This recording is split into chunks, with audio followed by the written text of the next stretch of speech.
What's going on, guys? Welcome back to the channel. So we were going to stay away from the debate now of, the GOAT debate, the Michael Jordan, LeBron James situation. But you guys brought to my attention a video of Jimmy High Roller that was released yesterday. And this was the same day he released it as when we done our reaction. So that same night he released it. So we didn't see it. So I'm like, all right, fine. We have to watch this video. I mean, I think the debate will forever keep going, isn't it? Well, we're going to find out if Jimmy High Roller's analytics can narrow it down further.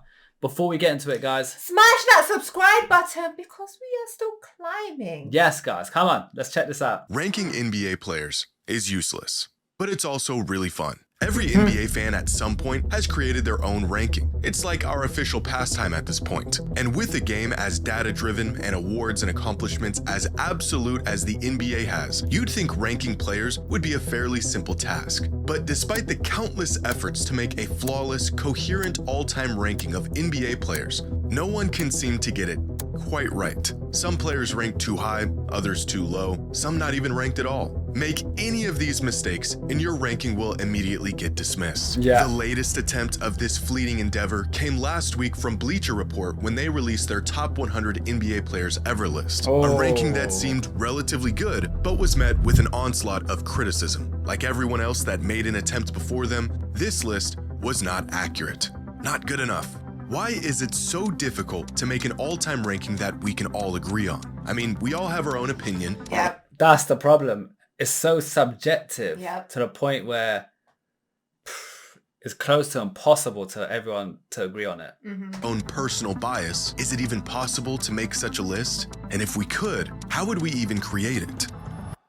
Well, believe it or not, there is a method that we can use to rank every player in NBA history with shockingly good accuracy. Let's see. It doesn't use any numbers or data, no formulas or advanced metrics. It is a method way simpler than you would ever think, and yet manages to get results with nearly 100% accuracy.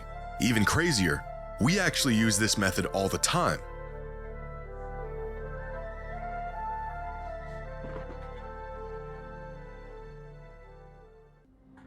Last week, Bleacher Report released their top 100 NBA players ever list. And to absolutely no one's surprise, people were not happy about it. Among some of the more glaring complaints about Bleacher Report's list include Shai Gilgeous-Alexander, the now MVP, Finals MVP, and...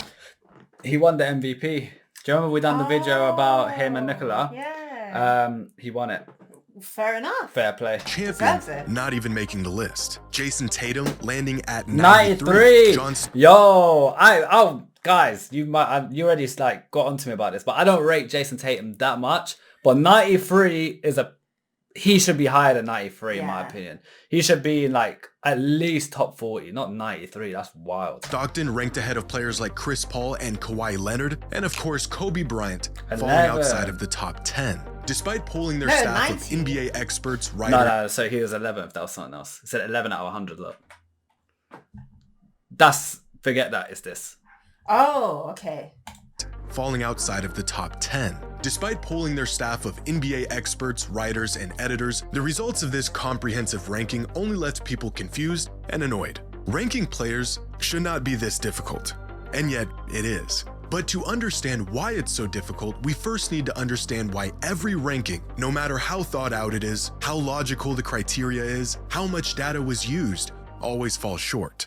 One popular approach that some fans and experts have taken over the years is the formula method. Create a point-based system and apply those points to various factors like career stats, accolades, and impact to make an objectively accurate ranking. A method that has been tested countless times with varying levels of success. Last year, John Hollinger, longtime NBA analyst and a man credited with creating some of the first advanced NBA statistics, created a formula to determine his all-time top 100 list. His criteria being a point-based system that put varying levels of weight into factors like MVP shares, Finals MVPs, win shares, and career box plus minus. A formula that resulted in LeBron as the GOAT, Jordan second, Kareem third, Duncan fourth, and Karl... We already know that got a major backlash. Yeah, of course. Massive backlash. Yeah.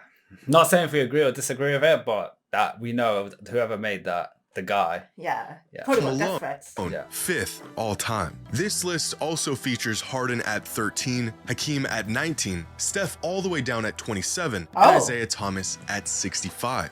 This Reddit user went through the trouble of creating an entire model from scratch to achieve the goal of, as he put it, quantifying careers using a formula that combines accolades with simple advanced stats while compensating for era and benchmarking, plus adjusting the weights of the formula against approximate expected rankings using least Technical. squared regression.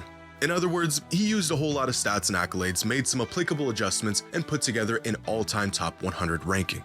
The results came in, and Jordan people hated first. it. The glaring flaw in this method, as well as every other method that attempts to be completely objective in its approach, is that it's not objective. Even Because the guy said he'll make adjustments for the error they played in and accolades. So I'm assuming some of that data can be subjective as well on opinion. concrete things like stats and awards will inevitably have some sort of weight or value attached to them based partially off of opinion. What is a championship worth, and how do you factor it in? Should there be an era tax on players who played half a century ago? If there is, when does it no longer apply? Yeah, just The what I'm 80s, saying. 90s? Is peak more important than longevity, or is it the other way around? Even awards themselves, like MVPs and DPOYs, are voted on by people with their own personal bias. Creating some sort of formula involves attributing value to all of these things, but without any impartial method of weighing all of these factors without injecting some sort of personal bias, the pursuit of creating a perfectly accurate ranking becomes virtually impossible. So, what if we just remove the personal bias? What if we strictly use data and numbers, two important factors that have no bias, to make a completely accurate and nonpartisan all-time ranking? See, this is more what I approve, because on our last video with the comparison of Michael Jordan and LeBron James, the GOAT comparison, I liked the guy's video, but I called out that towards the halfway, it was so biased in Michael Jordan's side. Not saying that I don't think he's the GOAT, not saying that at all, but you got to keep it fair in everything, not just try tarnish someone's performance and just like kind of showing highlights for one player and then talking about lowlights for the other, just to kind of distinguish the gap further. I don't think that's right. I think you start professional with the data, end the same way, whole way through, and it seems like Jimmy will hopefully do that here, because he said he's going to take out all bias. Like anything subjective, anything opinionated shouldn't count. Yeah. Do you get it? Then whoever the GOAT is after that by numbers, fair play. Well, because the rankings get really weird really fast. For example, Box Plus Minus has Nikola Jokic as far and away the best player of all time. It also has Luka Doncic 4th, David Robinson 6th, and Tim Duncan 19th.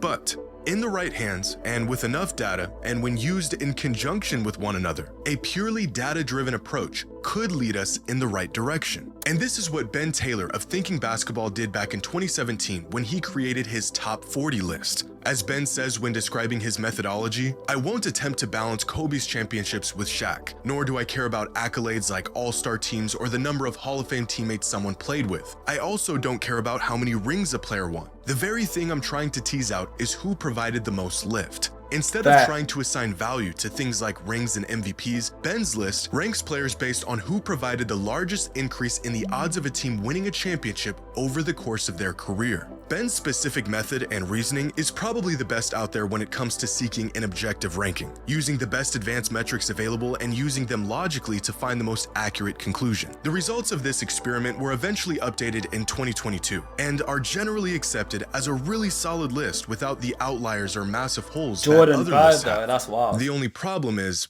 this is not an all-time player ranking. As Ben stated, this list is a player evaluation, not necessarily a ranking of the greatest players of all time. And it's evaluating how good these players were, their abilities and their effectiveness in using those abilities, not how great they were or what they accomplished. A great exercise in determining which players had the largest impact on the court, but not the best method in determining how that impact actually translated to tangible success. For example, this method is providing evidence that Karl Malone had a larger statistical impact than Stephen Stephen Curry over the course of his career, but I'm not sure if there's a single human being on planet Earth that would argue Karl Malone is greater than Steph is. Using purely statistics and data to rank players removes valuable context that certainly matters when evaluating how great they were throughout their career. However, allowing awards and achievements to partially dictate rankings will inherently skew the results due to personal bias and variance of opinion. So looking at it through either of these lenses will lead you to inaccurate results. But maybe we're looking at this through the wrong lens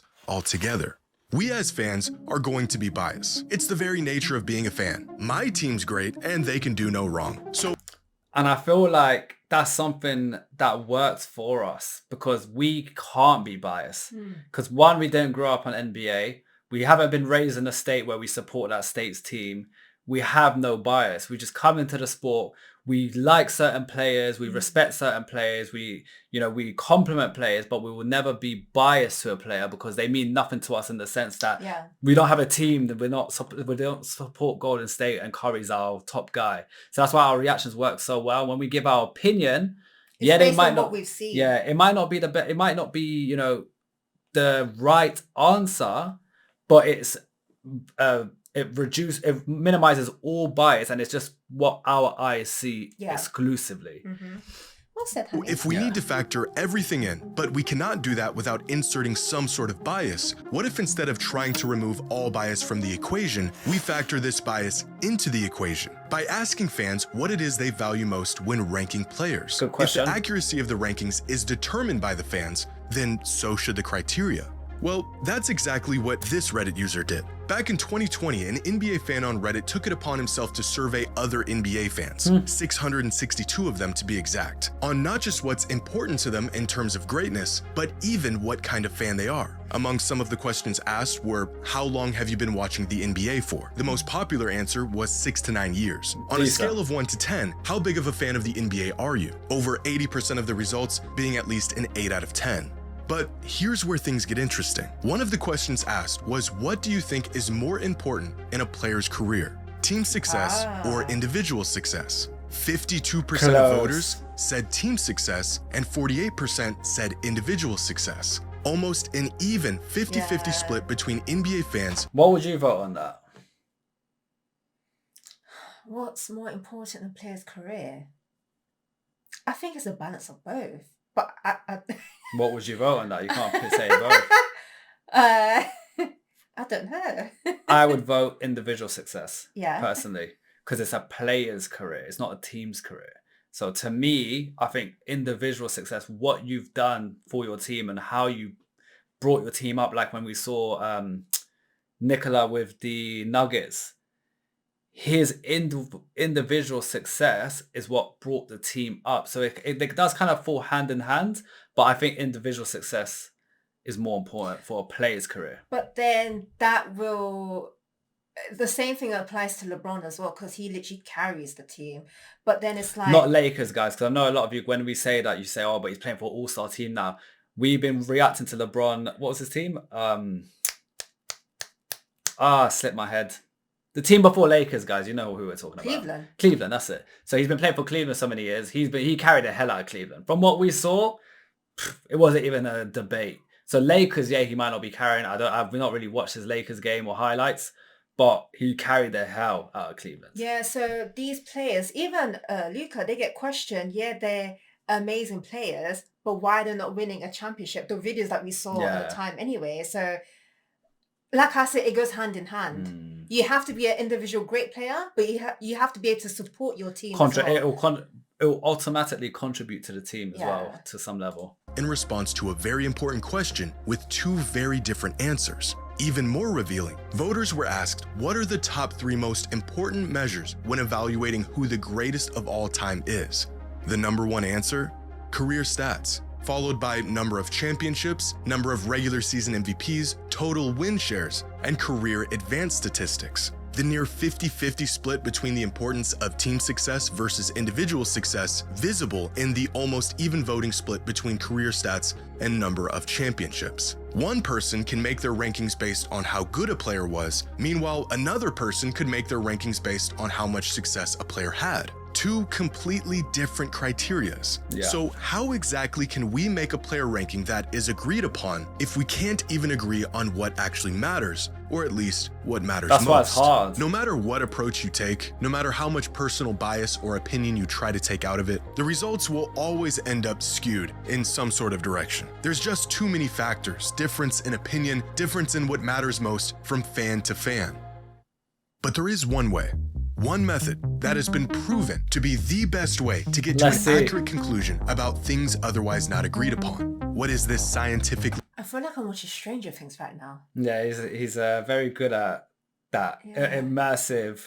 It's got that song. Backed method. It's the exact one Bleacher Report used.